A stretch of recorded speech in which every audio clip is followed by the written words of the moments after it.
দর্শক আপনারা দেখতে পাচ্ছেন যে জনসমুদ্রে পরিণত হয়েছে সোহরাওয়ার্দী উদ্যান এবং তার আশেপাশে।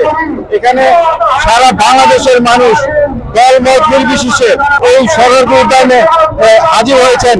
আমরা এখানে এসে দেখতে পাচ্ছি যে সকাল ফজর থেকে শুরু করে এখন বিকাল 3টা পর্যন্ত জনসমুদ্রের মতো মানুষ একে একে ফিলিস্তিনের পক্ষে এই সোহরাওয়ার্দী উদ্যানে প্রবেশ করেছে। আপনারা দেখতে পাচ্ছেন চারদিকে অনেক মানুষ ফিলিস্তিনের উপরে যে ইসরায়েলের যে বর্বর হামলা, সেই হামলার প্রতিবাদে আপনারা দেখতে পাচ্ছেন যে বাংলাদেশে আজকে 12 এপ্রিল বাংলাদেশের প্রচুর মানুষ এই সোহরাওয়ার্দী উদ্যানে এসেছেন। আমরা চেষ্টা করব জনগণের কাছ থেকে জনমত নেওয়ার জন্য তারা ফিলিস্তিনের উদ্দেশ্যে কি বলতে চায় এবং কি অনুভব করে ফিলিস্তিনিদের দুর্দশায় এবং তাদের উপরে যে বর্বর হামলা, রক্তাক্ত হামলা, বোমা হামলার প্রতিবাদে এই জনগণের কাছে আমরা তৌহিদি জনতার কাছে আমরা জানতে চাইবো যে তারা কি বক্তব্য বহির্বিশ্বের কাছে রাখতে চায়। গাজাবাসীর প্রতি আপনার কি বক্তব্য থাকবে? গাজাবাসীর পক্ষে আছি এবং আমরা চাই গাজা থেকে যে বর্বর হামলা হচ্ছে সেটা বন্ধ করা হোক, সেখান থেকে ইহুদিদেরকে ইয়ে করা হোক, সেখান থেকে ইহুদিদেরকে তাড়ানো হোক, আমরা এটা চাচ্ছি। ধন্যবাদ। ফিলিস্তিনে বর্তমানে যে বর্বর হামলা চলতেছে তারই ধারাবাহিকতায় আজকে আমরা মুসলিম কান্ট্রি হিসাবে বাংলাদেশে আমরা আজকে মার্চ ফর গাজা শিরোনামে আমরা সর্বদলীয় উলামায়ে কেরাম, রাজনৈতিক ব্যক্তিত্ব এক প্ল্যাটফর্মে আমরা এসেছি। আমরা এখান থেকে একটি বার্তা দিতে চাই, সেটা হচ্ছে ইসরায়েল হচ্ছে একটা সন্ত্রাসী রাষ্ট্র, আমেরিকা হচ্ছে একটা সন্ত্রাসী রাষ্ট্র। আমরা এখান থেকে তাদেরকে একটা বার্তা দিতে চাই যে যুদ্ধ বিরতি নয়, গাজারা এটা তাদের এই গাজাবাসী এটা তাদের একটা ভূমি, এই ভূমিতে তাদেরকে পুনর্বাসন করতে হবে, তাদেরকে এই ভূমিতে জায়গা দিতে হবে, তাদেরকে ভূমিতে থাকতে হবে, এই ভূমি থেকে তাদেরকে বিদায় করা যাবে না। এবং মসজিদুল আকসা যেটা আমরা জানি এটা হচ্ছে আমাদের প্রথম কেবলা, মুসলমানদের প্রথম কেবলা, এখানে অনেক রাসূলদের স্মৃতি বিচরিত রয়েছে। এই বাইতুল আকসা আমরা পূর্ণভাবে শান্তিপূর্ণভাবে দেখতে চাই এবং ফিলিস্তিন পুরা গাজা শহরটাকে যেন আমেরিকা ইসরায়েল আর একটা হামলা না চালায়, আর একটা শিশুর বুক যেন ঝরঝরা না হয়। এই জন্য আমরা এখান থেকে আজকে মেসেজ দিতে চাই, জাতিসংঘ ব্যাপকভাবে প্রস্তুতি গ্রহণ করে এই ইসরায়েল আমেরিকাদের বিরুদ্ধে মারাত্মক কঠিন থেকে হুঁশিয়ারি দিবে এবং আমরা মুসলিম কান্ট্রি হিসাবে আমাদের যতটুকু দায়িত্ব সেটা হচ্ছে তাদের জন্য দোয়া করা এবং তাদের সাথে সংহতি প্রকাশ করা। আজকে এই ব্যানারে আজকে আমরা রাস্তায় নেমে এসেছি।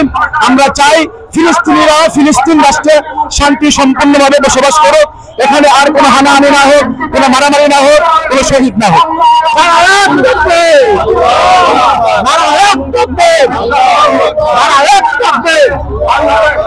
এই প্রতিবাদ সমাবেশে উনি একজন ব্যবসায়ী বাহাদুর, আমি একজন শিক্ষক। বিশ্বের এরকম ন্যাক্কারজনক একটা ঘটনা আমাদের বিশ্বের মধ্যে ঘটলো। মানব বিবর্জিত এমন ঘটনা পৃথিবীর বুকে, পৃথিবীর ইতিহাসে নাই। রাষ্ট্রীয় বিভিন্ন দ্বন্দ্ব সংঘাত থাকতে পারে, মানুষের বিভিন্ন স্বার্থগত থাকতে পারে কূটনৈতিক সেক্টরে, তাই বলে একটা দেশকে এভাবে ধ্বংস করে দিবে, এটা কেমন কথা? পৃথিবীর ইতিহাসে এমন বিবর্জিত ঘটনা প্রথম বিশ্বযুদ্ধ আর দ্বিতীয় বিশ্বযুদ্ধ ছাড়া আমরা দেখিনি। কিন্তু তৃতীয় বিশ্বযুদ্ধ হয় নাই, তৃতীয় বিশ্বযুদ্ধ চলছে। এদেশের আপামর জনগণ, মুসলিম, হিন্দু সবাই মানুষ, কিন্তু ইহুদিরা কিভাবে পারে একটা মুসলিম জাতিকে এইভাবে ধ্বংস করে দিতে? আমি মনে করি পৃথিবীর প্রত্যেকটা মুসলিম জাতিকে একত্রিত হতে হবে। এই পৃথিবীটা সাম্রাজ্যবাদের হাতে বন্দী আছে, দিন যত যাবে তত মুসলিমরা অপদস্থ হবে, ধ্বংসলীলায় পরিণত হবে। যদি উত্তরোত্তর ভবিষ্যতের এই ধরনের নৃশংস ঘটনা থেকে ধ্বংসলীলায় পরিণত হতে না চায়, তাহলে সমস্ত মুসলিম জাতিকে একাগ্র এবং সমষ্টিগত একটা সংগঠনের মাধ্যমে একটা প্রতিবাদমুখর অঙ্গসংস্থান গড়ে তুলতে হবে। তাহলে বিশ্বের প্রতিটা ন্যাক্কারজনক ঘটনার ক্ষেত্রে একটা মুসলিম রাষ্ট্র, একটা মুসলিম আজকের এই মুসলিম জাতি সংখ্যাগরিষ্ঠতা লাভ করবে এবং সমর্থন লাভ করবে। ধন্যবাদ। যে ঐতিহাসিক সোহরাওয়ার্দী উদ্যানে মার্চ ফর গাজা শিরোনামে ঐতিহাসিক যেই আন্দোলন এবং সংগ্রাম হতে যাচ্ছে, আমি মনে করি ইসরায়েলির বিরুদ্ধে এবং ফিলিস্তিনের পক্ষে মুসলমানদের পক্ষ থেকে বাংলাদেশের ইতিহাসে সর্ববৃহৎ আন্দোলন এবং প্রতিবাদ। প্রিয় দর্শক, আমরা চাইব বাংলার প্রতিটি কোনায় কোনায়, বাংলাদেশের প্রতিটি মানুষের, প্রতিটি মুমিনের অন্তরে অন্তরে ফিলিস্তিনের ভালোবাসা জেগে উঠুক। ইসরায়েলি সকল পণ্য এবং তাদের সকল কার্যক্রম বন্ধের ব্যাপারে বাংলাদেশের সকল নাগরিক গর্জে উঠুক, জাগ্রত হোক এবং সর্বোপরি আমরা যারা মুসলমানদের পক্ষে, ইসরায়েলের বিপক্ষে আজীবন আমরা লড়ে যেতে পারি। সারা বিশ্বের মুসলিম রাষ্ট্রগুলোর, মুসলিম রাষ্ট্রের সেনা প্রধানদের প্রতি, মুসলিম রাষ্ট্রের রাষ্ট্রপ্রধানদের প্রতি আমাদের আহ্বান থাকবে, আসুন আমরা ইসরায়েলিদের বিরুদ্ধে দাঁড়াই এবং ফিলিস্তিনিদের পাশে দাঁড়াই। ইসরায়েল নির্বাচক, ফিলিস্তিন জিন্দাবাদ। ধন্যবাদ। আসসালামু আলাইকুম।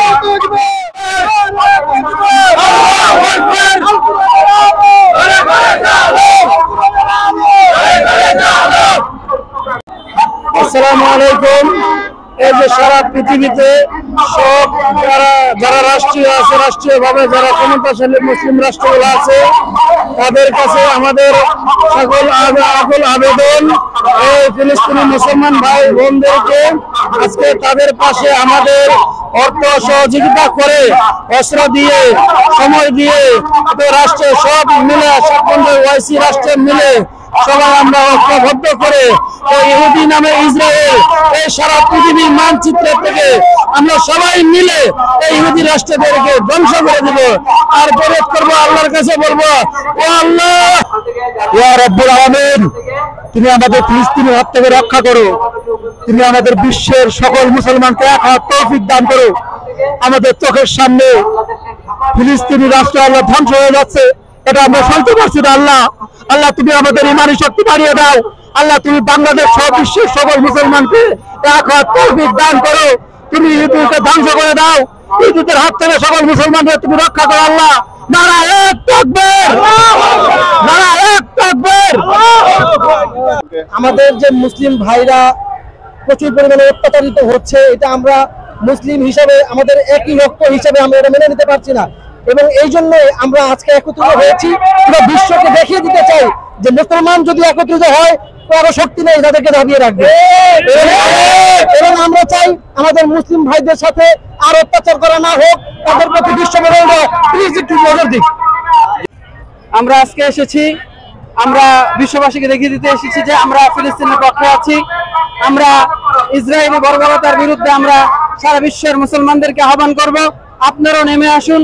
বাংলাদেশের মুসলমানদের মতো আপনারা ইসরায়েলি বর্বরতার বিরুদ্ধে এবং ফিলিস্তিনি মুসলমানদের পক্ষে, গাজাবি মুসলমানদের পক্ষে আপনারাও কথা বলুন এবং বিশ্বের প্রত্যেকটা ইসলামী রাষ্ট্রপ্রধানকে বলবো, আপনারা আপনাদের জায়গা থেকে ইসলামী যে মূল্যবোধ আছে আমাদের ফিলিস্তিন ভাইদের প্রতি, আপনারা সেই মূল্যবোধ আপনারা রক্ষা করে আপনারা নিজেদের সামর্থ্য অনুযায়ী এগিয়ে আসবেন এবং ইসরায়েলি বর্বরতার বিরুদ্ধে আপনারা বিশ্ব মঞ্চে আপনারা উচ্চস্বরে কথা বলবেন। এটা আমাদের আবেদন রইল। আমরা সারা বাংলাদেশের আপামর জনগণের মতামত আমরা নিলাম। ফিলিস্তিনের উপরে যে বর্বর হামলা ইসরায়েল চালাচ্ছে এবং হাজার হাজার যুদ্ধপায়ী শিশু থেকে শুরু করে আবাল বৃদ্ধ বনিতার উপরে যেভাবে আক্রমণ করছে, এই বিষয়ে সারা বিশ্ববাসীকে জাগ্রত করার আহ্বান জানিয়েছেন বাংলার আপামর জনতা। জনতার জাগরণ, মোহাম্মদ মাঝারুল ইসলাম। ধন্যবাদ।